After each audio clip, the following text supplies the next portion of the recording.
साथियों, अभी तक हमने 2 पार्ट किए हैं। एक्सीलेंट का जो मॉडल पेपर 2 है उसमें अब तीसरा पार्ट चालू कर रहे हैं। तो मैंने आपको इसमें एक जो आपके लघुरात्मक क्वेश्चन थे, जो अबसद वाले क्वेश्चन थे, उसको मैंने पूरा करा दिया है। अब अपने जो आपके रिक्त स्थान है वो पूरे करते हैं, है ना।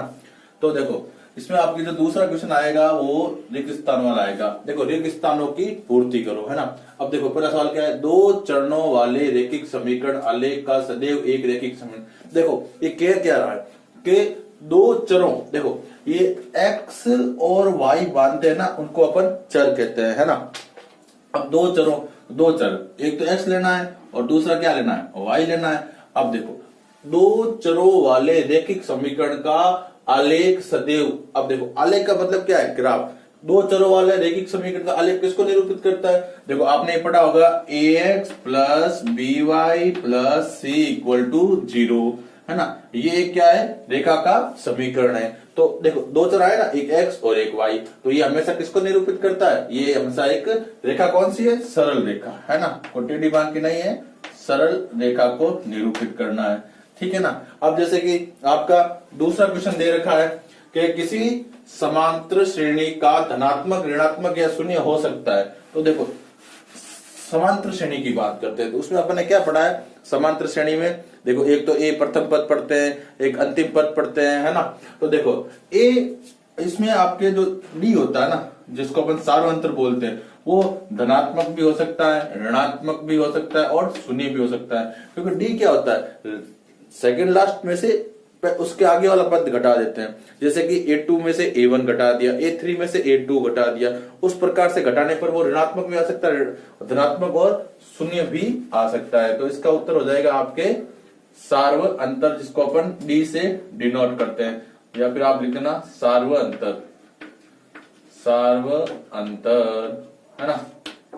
अब देखो, अब ये जो ये त्रिकोणमिति का सवाल है, इसको अपन अच्छे से कर लेते हैं। देखो, कोस 80 डिग्री और साइन 10 डिग्री और कोस 59 डिग्री और कोसेक 31 डिग्री का मान पूछा है। तो मैंने आपको बताया था कि जो अब ये मैंने त्रिकोणमिति का वीडियो अपलोड किया है, जिसमें आपको सारांश बताया पूरा।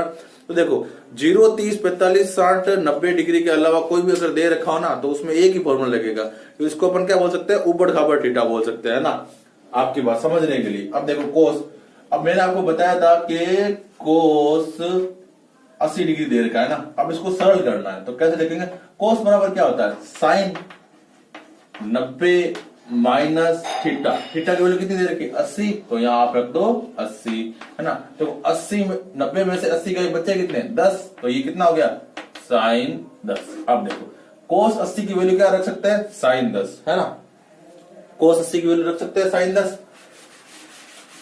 और देखो, ये कोसेक 69 लिखा हुआ है, तो ये लिखा हुआ है कोसेक 59, सॉरी, और ये लिखा हुआ है कोसेक 31। अब देखो, कोसेक बराबर क्या होता है, 1 बटा साइन, तो इसकी जगह तो मैं लिख देता हूं 1 बटा साइन 31। अब देखो, 31 को चेंज करना है, इसमें ये ध्यान रखना, ये कट कुटा के एक ही वैल्यू आएगी। अब देखो, साइन थीटा बराबर क्या होता है, कोस 90 माइनस थीटा, तो मैं इसके नीचे लिख देता हूं साइन थीटा की वैल्यू कोस 90 माइनस थीटा कितना है, 31, है ना। ये रख दिया आपने। अब देखो, ये हो गया। अब देखो, 90 माइनस 31, 90 माइनस 31 होते कितने, 59, तो ये ऊपर भी कोस 59 और नीचे भी कोस 59, वो कि आपस में कैंसिल आउट हो जाएंगे। तो इस पद की वैल्यू भी 1, इस पद की वैल्यू भी 1 प्लस 1 2 हो गया, तो इसका मान कितना हो जाएगा अपने यहाँ पर, 2 हो जाएगा, है ना। अब देखो, ये सवाल हो गया। अब देखो, ये क्या है, किसी वर्ग की उच्चतम सीमा और निम्नतम सीमा का अंतर कहलाता है। अब देखो, ये सवाल आपने पढ़ा, ये आपकी 14वीं प्रश्नालिका है। जैसे कि वहां लिखा होता है वर्ग अंतराल 10 से 20, है ना। तो इसको बोलते हैं निम्न सीमा, इसको बोलते हैं उच्च सीमा, लोअर लिमिट और हायर लिमिट। देखो, ये स्केल होती है ना, जैसे कि ये स्केल होती है, स्केल कहां से होती है, 1। जैसे कि आप पानी की टंकी भी देखा होगा, स्केल लिखी होती है 10 लीटर, इससे ऊपर पानी 20 लीटर, ये 30 लीटर, वो स्केल है। ये तो निम्न है, नीचे जो निम्न, ये ऊपर है तो ये उच्च सीमा है ना। वैसे ही अब इन दोनों का अंतर क्या है, वही अंतर पूछा है। इन दोनों का अंतर कितना है, 10 है। तो किसी वर्ग का उच्च सीमा और निम्न सीमा का अंतर क्या कहलाता है, वर्ग। वर्ग है तो वर्ग लिख दिया और अंतर को लिख दिया अंतर, तो इसको बोल दिया वर्ग अंतराल, है ना, वर्ग अंतराल। ठीक है सर। अब देखो वर्ग अंतराल 10 से 20 का वर्ग चिन्ह। वर्ग चिन्ह क्या है, जो एक्साई ज्ञात करते हैं ना अपन, जो माध्य ज्ञात करने में, उनको कैसे करते हैं, जैसे कि लिखता होता है 10 से 20, तो एक्साई वाला क्या करते हैं, इन दोनों को जोड़ के भाग कर देते हैं 2 का, है ना, या फिर इनका माध्य निकालना कहता है। तो देखो 10 और 20 कितना हो गया, 30, और 30/2 का आधा कितना हो गया, 15 डिग्री। जिसको एक्साई, जो ये चौथी प्रणाली अपन यूज करते हैं टर्म एक्साई, वही चीज है। तो 10 और 20 30, 30 का आधा 15 डिग्री। लास्ट सवाल है आपका, AOBC का एक आयत है जिसकी सीमा, अब देखो एक आयत दे रखा है, तो आयत का नाम लेते हैं आप। एक तो पहले आयत, जो तो कोई भी चित्र का नाम ले, आयत ले, वर्ग ले, वो बना दो, है ना, सरल करने के लिए। तो सवाल क्या क्या रहा है उसको आप एक अच्छे से लिख दो। जैसे कि लिखा आयत है, अब आयत का नामकरण क्या देना, नामकरण संस्कार करना है इसका 0ABC, तो सॉरी AOB और C, AOBC, है ना, जो दे रखा है वैसे लिखना। आपने ऐसे नहीं ए लिख दिया, बी लिख दिया, पहले वो अपने मन से कुछ नहीं लिखना। अब देखो ए के निर्देशांक क्या दे रखे हैं, ए के निर्देशांक दे रखे हैं 0 और -3, है ना। बी के कितने दे रखे हैं, बी के दे रखे हैं 4 और 0, 4 और 0, है ना। और इसमें विकर्ण की लंबाई ज्ञात करनी है ना। अभी इसमें ए का मान लिख दिया, बी का मान लिख दिया, और ए की वैल्यू लिख दी, बी की वैल्यू लिख दी। अब ओ की वैल्यू क्या है, 0 0, तो ये 0 की वैल्यू 0 0। देखो ये वैसे क्या है, ये मूल बिंदु के निर्देशांक है 0 0, है ना। जैसे कि ग्राफ होता है तो ये मूल बिंदु होता है, कटार बिंदु, यहाँ से x की वैल्यू 0 और y की भी वैल्यू 0, ये वही चीज है ना। अब देखो बिंदु अपने को विकर्ण ज्ञात करना, वैसे c का मान नहीं दे रखा है, और c का दे रखा तो ऐसे अपने को इजीली ज्ञात हो जाता, ठीक है ना। अब देखो a और b दे रखा है, देख लो एक बार इसमें c का मान है या नहीं है।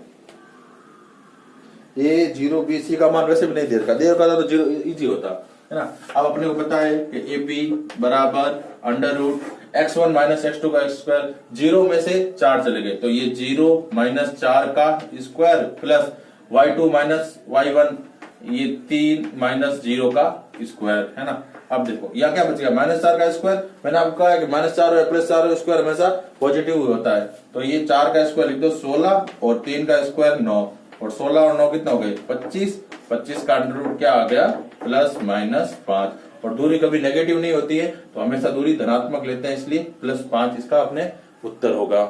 आपका जो तीसरा क्वेश्चन है डैश वर्ग का, उसमें दे रखा है कि किसी धनात्मक पूर्णांक, देखो पहले पूर्णांक होती क्या है, देखो पूर्णांक क्या होती है, 0 ये पॉजिटिव नंबर और नेगेटिव नंबर सारे के सारे पूर्णांक में आते हैं। यहां से डैश डैश डैश इनफाइनाइट तक, और यहां से डैश डैश अनंत तक, इसको इंग्लिश में इनफाइनाइट बोलते हैं, है ना। अब देखो पूर्णांक का, देखो सवाल पढ़ो, किसी धनात्मक पूर्णांक, तो धनात्मक कहां से स्टार्ट होते हैं, यहां से, है ना। धनात्मक पूर्णांक p, अब देखो p मान सकते हैं, x मान सकते हैं, कुछ भी मान सकते हैं। धनात्मक पूर्णांक p के लिए प्रत्येक धनात्मक विषम पूर्णांक किस मान के रूप में होगा। देखो अब कहा क्या है, धनात्मक विषम पूर्णांक पूछा, देखो तो विषम है, तो देखो इस टाइप के सवाल को आपको लैंग्वेज समझनी होगी, है ना। अब देखो क्या कहा है कि विषम पूर्णांक, तो देखो कोई भी चीज धनात्मक बनाने के लिए, देखो ये तो अपने धनात्मक लेनी है, तो इसके आगे तो धनात्मक को, धनात्मक को कभी लिखते नहीं है ना, ऋणात्मक होती तो माइनस लिखते हैं। अब देखो, अब मैंने एक एग्जांपल लिया, देखो p की वैल्यू क्या वेरी करती है, धनात्मक, धनात्मक मतलब 1 2 3, है ना। अब देखो यहाँ 1 रखो, तो 1 2 इंटू 1 कितना हुआ 2, फिर 2 रखेंगे 4, 3 रखेंगे 6, तो ये क्या हो गई, ये 2 4 6 सम संख्या आई है। और अपने को क्या करना है, p की वैल्यू रखनी क्या है, धनात्मक रखनी है, ठीक है ना। रखनी भी कैसी है, पूर्णांक है, धनात्मक रखनी है, और लाना क्या है, विषम पूर्णांक लाना है। तो विषम, देखो सम पूर्णांक लाना होता तो 2p यूज करते, और विषम पूर्णांक लाना है इसलिए 2p+1 यूज करेंगे। देखो यहाँ 1 रखूंगा तो 2 हो जाएगा, 2 रखूंगा 4 हो जाएगा, इन दोनों गुणा होकर, देखो यहाँ मैंने 1 वैल्यू रखी, तो 2 × 1 2, 2 + 1 3, है ना। 2 रखूंगा तो 4 और 1 5, 3 रखूंगा 6 और 1 7। तो आपको याद कर लो, रट लो भलाई कि विषम संख्या तो ऐसे मानते हैं और सम संख्या ऐसे मानते हैं, है ना। अब ये तीसरे का जो आपका दूसरा क्वेश्चन है, इसमें लिखा हुआ है द्विघात समीकरण ये के शून्य ज्ञात करो। देखो द्विघात समीकरण है, तो द्विघात का बेसिक फॉर्मूला होता है ax² + bx plus C equal to 0। देखो आपको गणित में मतलब कोई भी चीज बेसिक आनी चाहिए, उसके नीचे के नीचे ये लिख दो। देखो इसके नीचे क्या लिखेंगे, एक्स स्क्वायर माइनस 6x। अब देखो सी नहीं है इसमें तो प्लस 0 लिख दिया, है ना। अब इसके शून्य ज्ञात करने हैं, तो होता क्या है, बाह्य पदों गुणा, बाह्य पदों का काम लेना ही नहीं है। तो इसमें जब ये दो ही पद हो ना, तो उसमें आप सीधे x कॉमन आ रहा है, x कॉमन आ गया तो यहाँ क्या बचा x, और यहाँ क्या बचा 6, और बराबर था 0। अब देखो गुणा करके चेक कर लो वापस, x into x x square, x into -6 minus के 6x। अब या तो ये 0 होगा और या ये पद 0 होगा, है ना। तो या ये 0 होगा तो x बराबर 0 और x माइनस 6 बराबर 0, तो x बराबर अपने पास आ गया प्लस का 6। तो इसके दो मूल हो गए 0 और 6।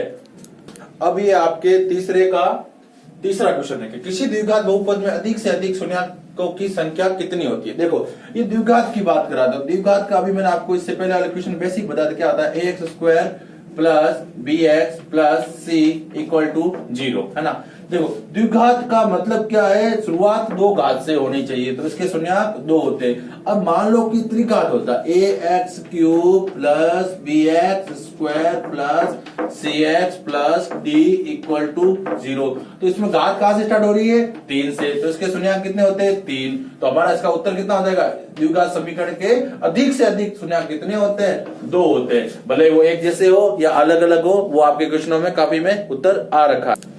अब ये आपके चौथा क्वेश्चन है तीसरे का समीकरण ये। अब देखो ये क्या, एक रेखा का समीकरण है तथा रेखा दूसरी के समीकरण के अद्वितीय हल होने की कंडीशन। अब देखो अद्वितीय हल होना या एक हल होना या प्रतिच्छेदी हल होना एक ही बात है ना। अब देखो अब इसमें अपन अद्वितीय हल या प्रतिच्छेदी का मतलब क्या है, ये रेखा 1 है, ये रेखा 2 है, समीकरण रेखा 1 का ये है, दूसरा वो है, एक दूसरे को काट रही है, एक बार काट रही है। एक को अपन क्या बोलते हैं, अद्वितीय, जिसका कोई दूसरा चीज नहीं हो, अद्वितीय, द्वितीय मान नहीं हो, है ना। अब देखो इसकी कंडीशन अपने पढ़ रखी है, आपको आती होगी, और मैं बता भी देता हूं आपको क्या होती है। a1 upon a2 equal to b1 बटा b2, इसको अपॉन बोलते हैं अंग्रेजी में, है ना, जो कि बराबर नहीं होते हैं, और बराबर किसके होते हैं, c1 बटा c2 के, है ना। अब देखो a1 जो x के गुणा में है वो अपना a1 है, तो क्या हो गया k, इसमें a1 क्या है 3 और नहीं है बराबर किसके, b1। y के गुणा में होता है ना वो b है, और निशान समेत लेना, या प्लस है तो +2 या -2 है तो -2 इस सवाल में आपके, है ना। और इसमें y के गुणा में जिसमें कोई नहीं है, तो मैंने कहा जिसका कोई नहीं होता उसका 1 होता है, तो इसके गुणा कितना है 1। अब देखो ये वज्र गुणा, तो k इंटू 1 k, इसके बराबर नहीं है -6 के, 3 इंटू 2 -6, तो इसका मान क्या आ गया, k बराबर नहीं है -2। तो अद्वितीय हल क्या हो गया, k बराबर नहीं है -2 के। आपके तीसरे का जो 5वां सवाल है, इसमें कहा है कि जांच कीजिए कि क्या समीकरण ये एक द्विघात है। देखो द्विघात समीकरण में क्या होता है कि उसमें 2 घात के बाद में उसके नीचे की घात होनी चाहिए। द्विघात देखो बेसिक अभी बताया था अभी को 1 मिनट पहले, bx square plus bx plus c equal to 0। देखो द्विघात में यही होना चाहिए, अगर इसमें x क्यूब की वैल्यू हो ना समीकरण में, तो द्विघात नहीं होगा, वो आपका त्रिघात कहला जाएगा, ठीक है ना। तो आपके इस सवाल में है, जैसे कि दे रखा है ये कंडीशन समीकरण है, तो इसको सॉल्व करते हैं। देखो क्या दे रखा है, x प्लस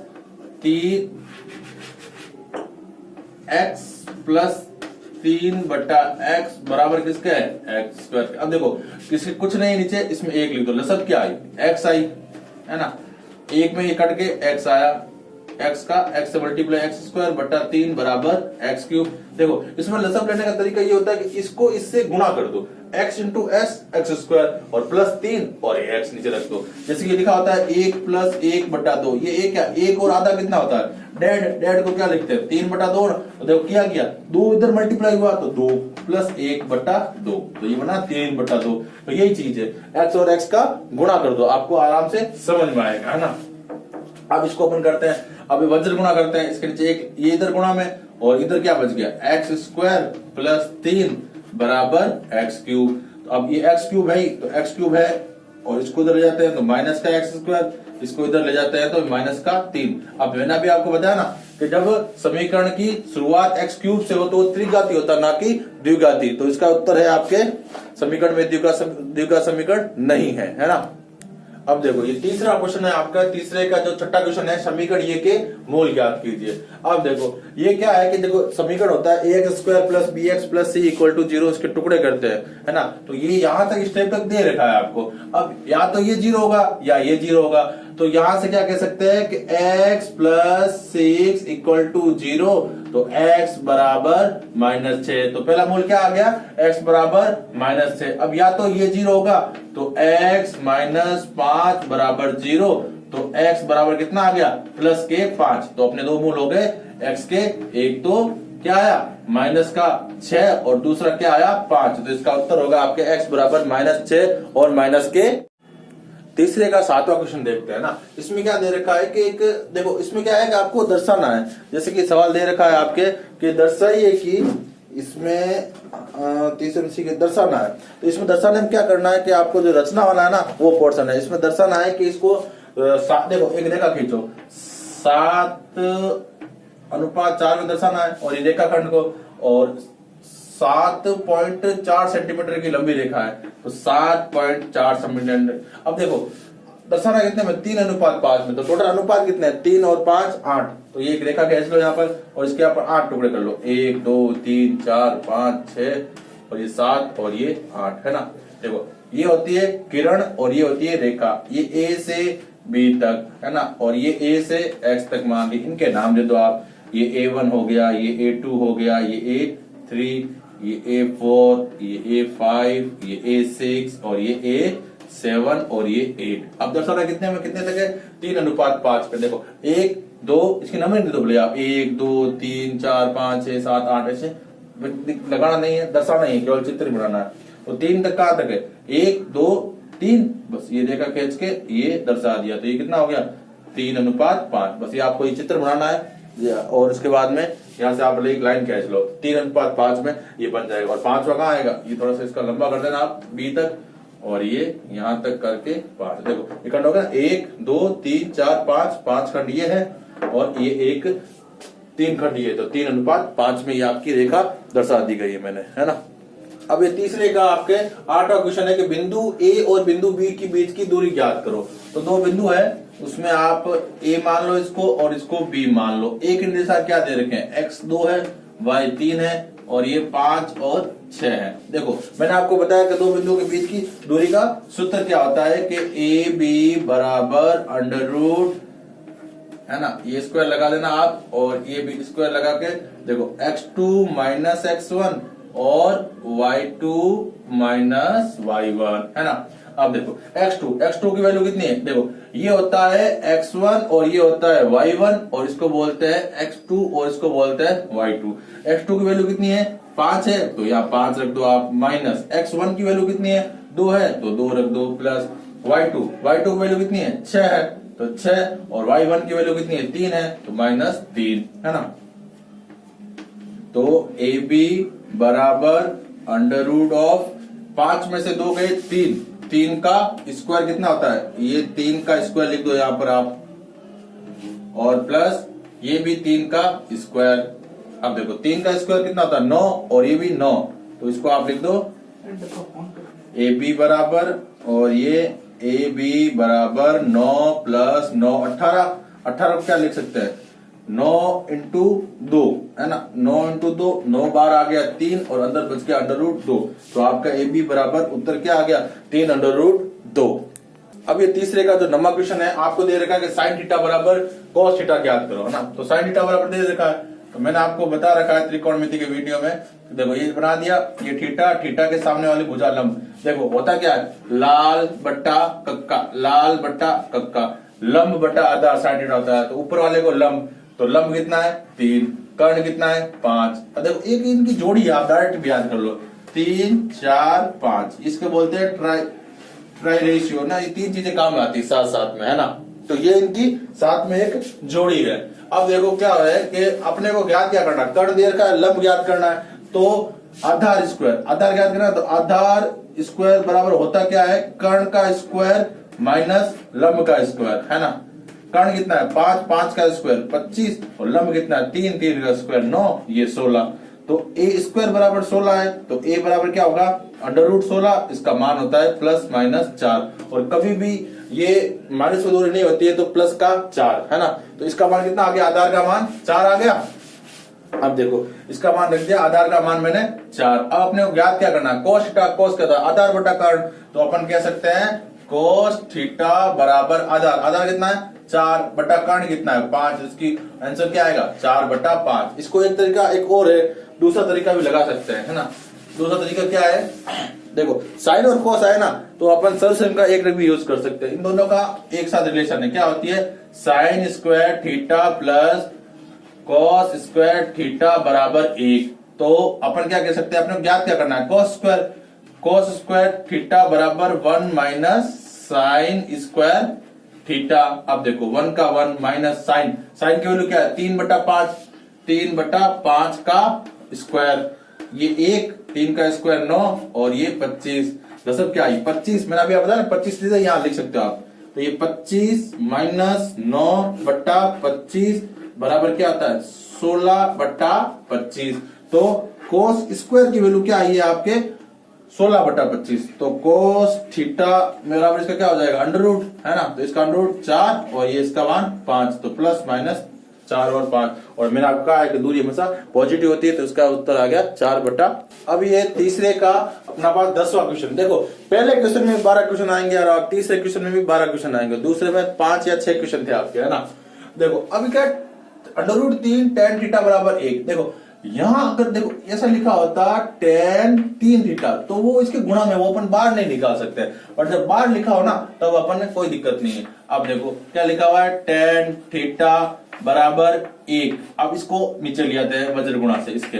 अब tan थीटा बराबर 1 बटा अंडर रूट 3, तो 1 बटा अंडर रूट 3 किसकी वैल्यू होती है 30 की वैल्यू होती है। तो अपन रख सकते हैं tan थीटा बराबर tan 30 डिग्री। तो tan से tan कैंसिल मान लो भले ही, और होता नहीं वैसे tan से tan कैंसिल हो गया, तो tan थीटा की वैल्यू कितनी आ गई 30 डिग्री। तो यहां कह सकते हैं कि थीटा की वैल्यू कितनी है 30 डिग्री। अब हम आते हैं तीसरे के, जो ये आपका तीसरा क्वेश्चन था उसका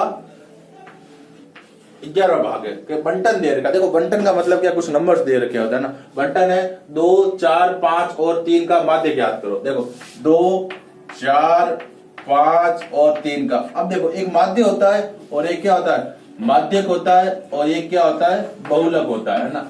इसमें अपन ने ये 3 चीजें पूछी जाती है। अब बहुलक पूछा होता तो सबसे ज्यादा नंबर रिपीटेशन किसका हुआ, देखो 2 भी एक बार आया, बहुलक बहु मतलब बार बार कौन कौन आया है। अब देखो 2 भी एक बार आया, 4 भी एक बार आया, 5 भी एक बार आया, 3 भी एक बार, इसका कोई बहुलक फाइंड आउट नहीं होता है। अगर अपने पूछते हैं माध्यक क्या होता है, तो माध्यक के लिए क्या उसको आरोही क्रम में जमाना होता है। आरोही देखो 2 के बाद में 3 के बाद में 4 के बाद में 5। अब मैंने आपको कल बताया था कि यहाँ से ये कैंसिल हो जाता है, इन दोनों को जोड़ दो सम संख्या में। तो 3 और 4 7 का आधा बटा 2, 7 का आधा होता है 3.5, तो ये 3.5 होता। लेकिन अपने को इस सवाल में माध्य पूछा है, तो माध्य का देखो कल मैंने बताया था आपको, माध्य का मतलब ही औसत है ना। 6ठी 7वीं कक्षा में पढ़ते हैं, माध्य का मतलब ही औसत है। और औसत का मतलब क्या था, राशियों का योग बटा राशियों की संख्या। तो इनका अपन जोड़ लेते हैं। तो माध्य क्या कह सकते हैं, माध्य बराबर राशियों का योग। राशि क्या है 2 4 5 प्लस 3 बटा, देखो राशियों की संख्या, राशि संख्या कितनी है 1 2 3 4, तो ये बटा 4। अब इनको जोड़ लो, 6 और 3 9, 9 और 5 14, 14 बटा 4 बराबर 7 बटा 2, ये 2 से कट गया और ये हो गया 3.5। तो इसका उत्तर क्या है 3.5 है ना। तो इसमें थोड़ा प्रैक्टिस किया करो कि अलग अलग प्रकार के क्वेश्चन अपन सोल्व कर सके। अब ये तीसरे का जो 12वां क्वेश्चन है, लास्ट क्वेश्चन है, इसमें क्या पूछा है कि एक पीई दे रखा है जो कि प्रायिकता। देखो पी से होता है प्रोबेबिलिटी, ई का मतलब होता है कोई भी घटनाक्रम जिसे बोलते हैं, ई से इंग्लिश में बोलते हैं इवोल्यूशन है ना, घटना। तो देखो पीई कोई घटना की प्रायिकता कितनी है 0.5 है। देखो ध्यान रखना कि टोटल कोई भी घटना की प्रायिकता एक ही होती है। अब वो पॉजिटिव हो या नेगेटिव हो तो सबको जुड़ा के एक होती है। जैसे कि आपके ताश के क्वेश्चन है, पाशे के क्वेश्चन है, सिक्के के क्वेश्चन है ना, हेड और टेल दोनों को जोड़ेंगे तो ऑल ओवर लास्ट में एक ही होती है, थोड़ा सा ध्यान रखना। अब देखो इसका आपने सूत्र पढ़ा है, क्या है कि पीई प्लस पीई नॉट है ना। ई नॉट का मतलब क्या है, पी का उल्टा, इवोल्यूशन उसकी उल्टी है ना। और इनका मान कितना था 1। अब पीई का मान दे रखा है तो अपन क्या कहेंगे पीई नॉट, मतलब प्रायिकता नहीं होने कितनी होगी 1 माइनस पीई। और पीई की वैल्यू कितनी दे रखी है आपको 0.05, अब एक में से 0.5 गए तो 0.95 जो कि आपके प्रायिकता नहीं होने की प्रायिकता। देखो ई का मतलब इवोल्यूशन बताया ना आपके प्रायिकता की घटना, और ई नॉट मतलब इसका उल्टा, कोई भी चीज उल्टा दर्शाने के लिए इसको ई नॉट। तो आपका इसका उत्तर क्या होगा? 0.95 प्रायिकता नहीं होने की प्रायिकता। धन्यवाद।